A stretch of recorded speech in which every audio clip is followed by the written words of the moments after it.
Olá, alunos! Bem-vindos à nossa terceira aula da unidade 3. Nela continuaremos falando sobre inflação e correção monetária. Na aula anterior vimos sobre inflação. Nessa aula vamos ver sobre correção monetária. Falaremos sobre taxa de juros aparente e real e financiamentos com correção monetária. Então, taxa de juros aparente e real. Ao considerarmos a inflação, temos o complicador nos cálculos financeiros. Por quê? Porque há duas taxas a serem consideradas: a taxa de inflação, correção monetária, e a taxa real de juros. Assim, a fórmula do montante para juros compostos sofre uma alteração. Nós temos o capital, só que nós temos duas taxas: a taxa de correção monetária e a taxa de juros aparente periódica, que engloba a inflação e a taxa de juros real, além da taxa de juros real, certo? Então, o montante aparente, no caso, incluindo já a correção monetária, e aqui quando a gente considera a correção monetária, a gente pega a taxa de juros real mais a inflação, tá? Vai ser essa taxa de juros real. Uma observação, e aí até uma correção. A gente não pega a taxa de juros real mais a taxa de juros da inflação.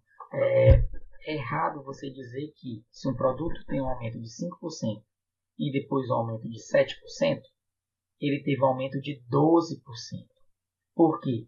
Porque essas taxas elas têm uma relação uma com a outra, de forma que é necessário que a gente faça a multiplicação delas. Tá? Então, para encontrar essa taxa de juros aparente, a gente vai fazer a multiplicação dessas duas taxas, da taxa da correção monetária e a taxa de juros real. Então, no exemplo que eu dei, se um produto teve um aumento de 5% e depois um aumento de 7%, eu vou multiplicar 1 mais 0,05 vezes 1 mais 0,07. E este resultado, se eu subtrair 1, o resultado vai me dar o valor da taxa de correção monetária, ou seja, a taxa aparente de fato, certo? Financiamentos com correção monetária. Nos financiamentos com correção monetária pré-fixada, a taxa de juros do financiamento é definida previamente.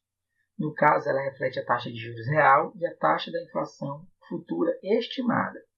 Portanto, a taxa de juros praticada contém duas componentes que obedecem essa fórmula. Tá? Então, no caso, nesses financiamentos com correção monetária, vai ter a taxa que foi lá efetivada no primeiro dia, multiplicada sempre pela variante da taxa referente à correção monetária, que é a taxa de inflação. Então, nessa forma, nós temos I sendo a taxa de juros pré-fixada, IR a taxa real, ICM a taxa de correção monetária, né? Sendo ainda esse I maiúsculo CM o índice de correção monetária. Lembrando que o índice de correção monetária a gente viu na aula anterior, certo? Então, essa era a nossa aula de hoje. Finalizamos aqui as aulas e os conteúdos da unidade 3. Tá? Espero que vocês estudem as questões resolvidas na apostila, resolvam as questões propostas e, em caso de dúvidas, estamos à disposição no fórum ou no chat. Até a próxima.